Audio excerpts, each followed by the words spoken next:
Jethro Schrock. My wife is Katie. Our oldest daughter is Caitlin. She's 8 years old. Lakia is 7. And Bradley is 3. And Jaden is 6 months. I'm Titus Yoder, and this is my wife Gladys. We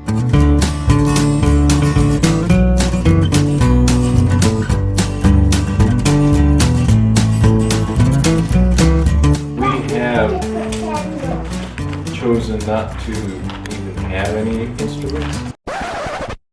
Savior, again we raise our evening hymn of praise. In July 2017, I explored the places and people of the Pacific Northwest. On my way, I met the Schrock family in western Montana. And on my return, I spent the night with them, sharing a meal and getting to know their way of life. Montana is becoming more and more settled with Amish, Mennonites, the Anabaptist groups. Growing up, I drove the horse and buggy until I was 20 years old. That is, the Amish is, that's where they draw the line of not driving a vehicle. Yep. We did not have electricity in the house.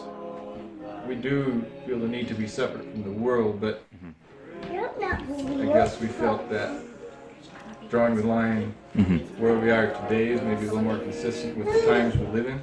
The moon shines full at His command, and all the stars obey.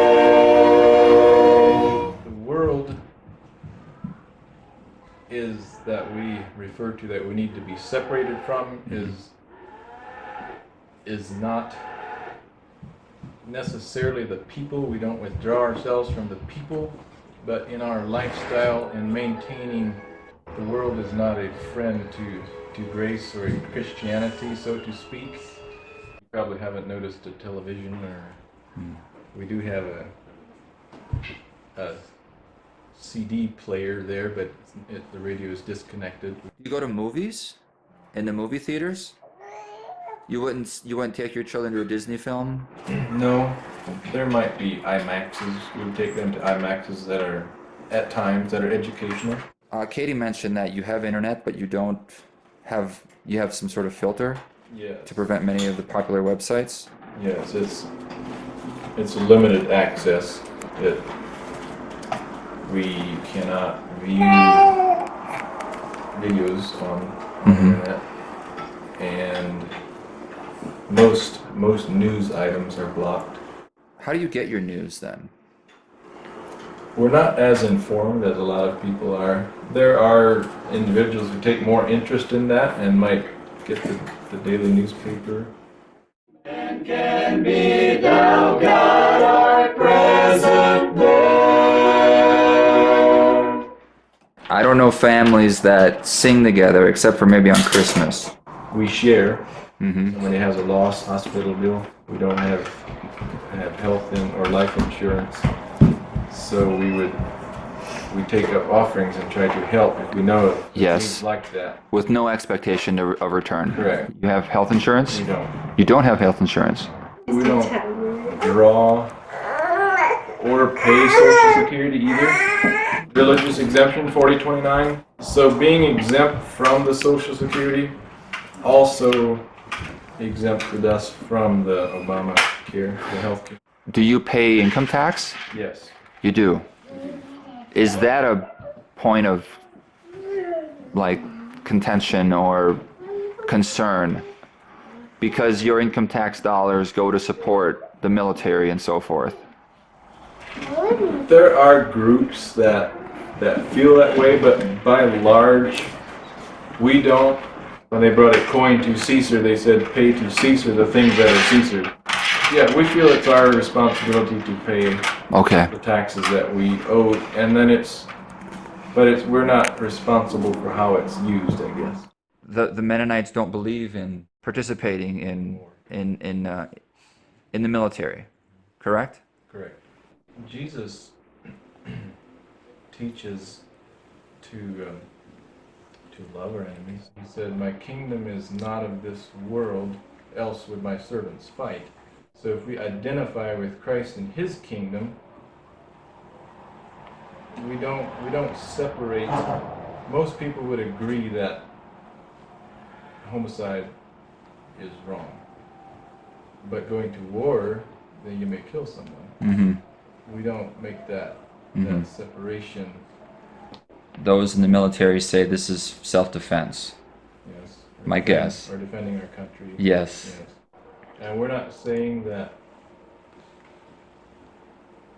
we're not reaping the benefits in this country of what our country has accomplished, but we believe that, well, it says in Isaiah that all nations are as a drop in a bucket to God. He can set up kings and he can put kings down. It's not the exact words, but so no matter what nations accomplish, it's because it's part of God's big plan. So we are blessed to be in a country that has the freedom of religion. Yet we pray for our governments, but we cannot participate in civil government. And that includes voting? It does. How did you two react when Donald Trump won the election? Well, we were, I think I could say, thankful, because it seemed like Trump had higher morals and was professes to be a Christian and is opposed to some of the things in the country that we believe are wrong. Such as? Abortion, gay marriage, some of the obvious ones, there might be more. Okay, did you have did you feel relief too, or? Yes, I was thankful. Yeah. How about you two? Well, I felt that God gave us a president that would that is more God-fearing, and in that sense would do more good to the country. But we try to leave that all in God's hands, because He's the one that He puts in the government. He takes them out according to His will. So if it would have been otherwise, we would have wanted to accept that as well. Sure. But we were thankful that it seemed like we got a president that has a little more fear of God. Mm-hmm. Do you think government is necessary? Yes. Maintaining law and order. It says in Romans 13, right, that therefore a punisher of the evil, supporting the good. So you're in favor of having a government and a police force? They have their God-ordained place to fill. Would a Mennonite ever become a police officer? No. Does it feel I don't know, a little awkward? Because if everyone was a Mennonite, then there would be no army. And maybe that's okay, because if everyone was a Mennonite, then maybe there'd be no war. We wouldn't need an army. Excuse me, that's what I told somebody. Well, we were talking about this subject, and he asked, well, what would happen if everybody would be like you? I said, well, we wouldn't need a government. We'd all be a part of God's kingdom. And we wouldn't need police? We wouldn't need police force. Those things would be unnecessary. But because man has chosen to follow his own will, then there is a need for a government amongst those people that are following their own will and not God's plan. What are your views on firearms? We do have firearms for pests or for big game that we have in the area. We do hunt. Okay. So if your boy grew up to be a gunsmith, that would be, you would approve? He's not making them for the army. Right. Jeez. Hi, I'm Brandon Fertig of The Periphery, and I hope you're enjoying this honest look at the Mennonites of the United States. They were remarkably open with me, as you'll continue to see in a moment. Right now, I want to make a quick plea for your participation in this kind of journalism. I don't work for a particular media company. I do freelance work, and I have this YouTube channel. This way, I get to follow my own interests, my own passion, my own nose, getting to know the people and the issues of the world, and getting to do so free of agenda and directly to you. In the coming year, I'm planning 2 new major travel projects to research the homelessness epidemic along the California coast and drive down to the US-Mexico border where I will explore life in this region of the country. But I can't do these projects without help. To learn how to support these projects, or simply to learn more about them, please click on the link up here and you'll go to my new Patreon page. Or, at your convenience, go ahead and click on my Patreon page link in the video description below. At the very least, subscribe to this channel and stay up to date on all my latest videos. Thank you for watching. Thank you for taking an interest in independent, honest, thought-provoking journalism. And now, let's get back to those Mennonites. Everywhere that man can be, thou God art present there. Do you see fashion as being sort of almost a kind of idolatry in that you're sort of chasing what you think looks good? Yes. A person who does that, we believe, is in bondage to it. And it's not saying that we do not deal with that within our dress agreement. You just try to cap it, it seems. Yeah, try to, I guess, be true to our personal motives for what we do. Some acceptable form needs to be decided, and it is maintained the best. I think I can say through uniformity or consistency. Do you shop at a mall? We do some, yes.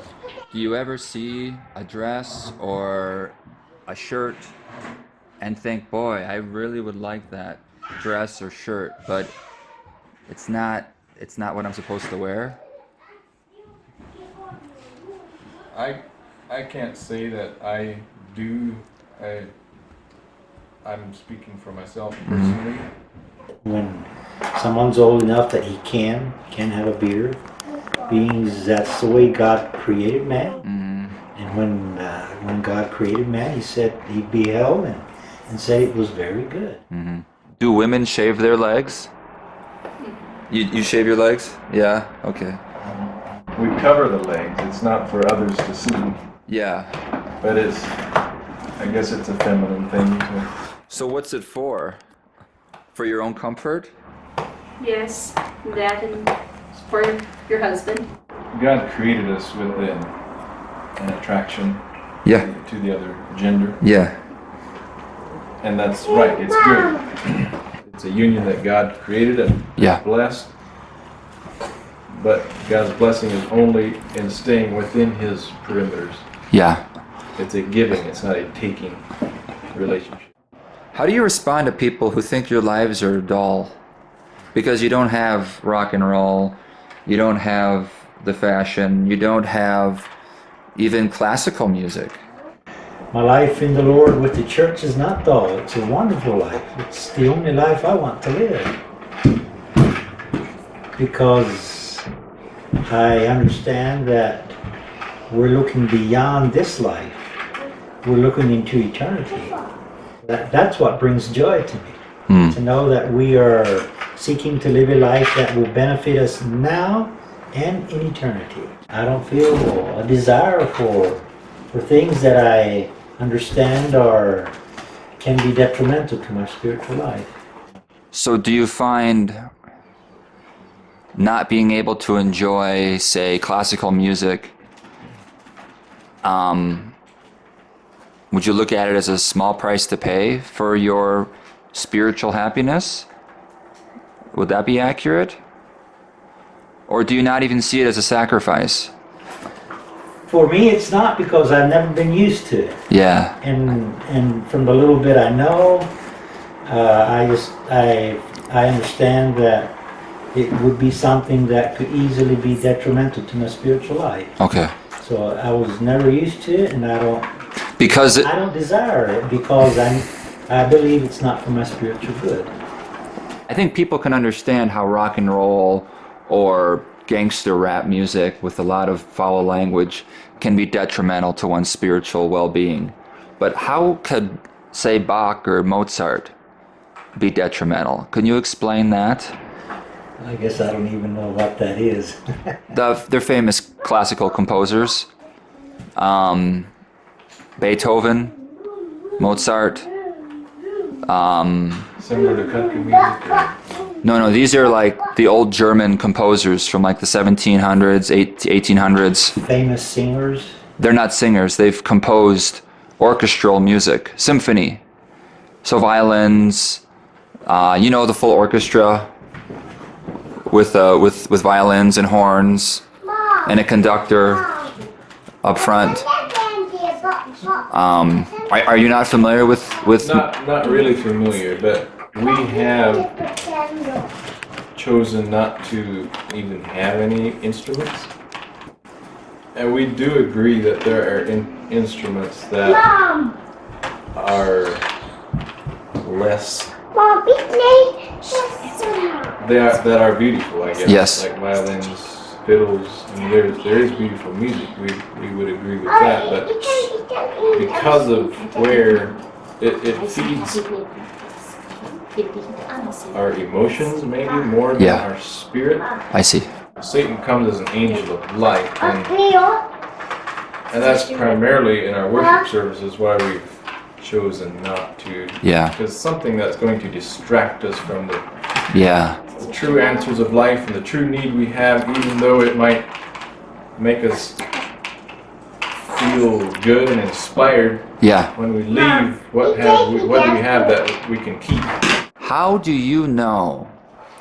And I ask this not with suspicion, but with envy. Like, how do you know what is artificial and what is spiritual? First of all, those things can only be discerned with God's Spirit within us. We cannot.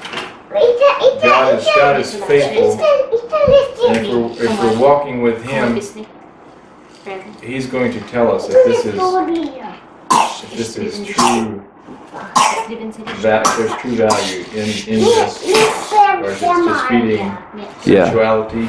Yeah. But second to that is the church. Okay. Brother Titus, all the other brothers and sisters in the church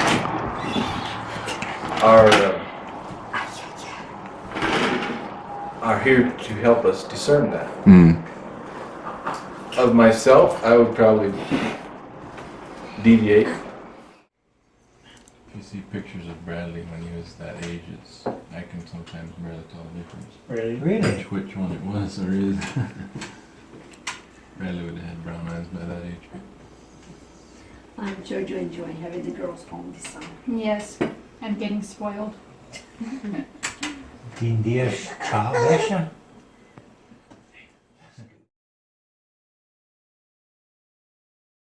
I found my freedom in the Lord. I'm serving Him not because Jethro thinks I have to, or the ministry thinks I have to, but because I want to. That's the blessing of being a Christian. So Find true freedom. We don't feel like we're just being held back. We really want to do this. We realize the purpose and the value of it. Our sign by our church says everyone welcome. And certainly everyone is welcome. Sometimes I've got the impression people don't think we're people like everyone. And we are. But we love the Lord and we want to serve Him in the way that we feel that He wants us to in the era of time we live in. do you think it's becoming a bigger challenge as time goes by, or that the world is getting better and it's becoming easier to serve the Lord? Or is it just the same as it's always been? There's the same 7 deadly sins as there's always been, and that's just human condition. What do you think, Titus? I believe it's becoming more challenging Yeah, as time goes on to be faithful. yeah. There's many dangers, temptations, and besides that, what Brother Jethro mentioned, Satan coming to us as an angel of light, presenting things that, in a sense, would look okay. They could maybe be beneficial to a certain point, but there's danger in it, and as especially technology increases, that becomes a real challenge. I believe it's becoming more dangerous. Mm-hmm. The change begins in the heart. And when the heart is changed towards God, then the person wants to do what's pleasing to God. He still has to deal with the flesh because he is in the flesh. Mm-hmm. And the flesh has its desires, Mm-hmm. but the flesh has been crucified. Mm-hmm. Therefore now it's Christ living in me, and I want to do what's pleasing to God. Amen. So the things of the world, the more I draw closer to God, the less appealing the things of the world are. Sure. And I'm always remembering what it tells us in Romans 6, that the wages of sin is death, but the gift of God is life eternal in Jesus Christ our Lord.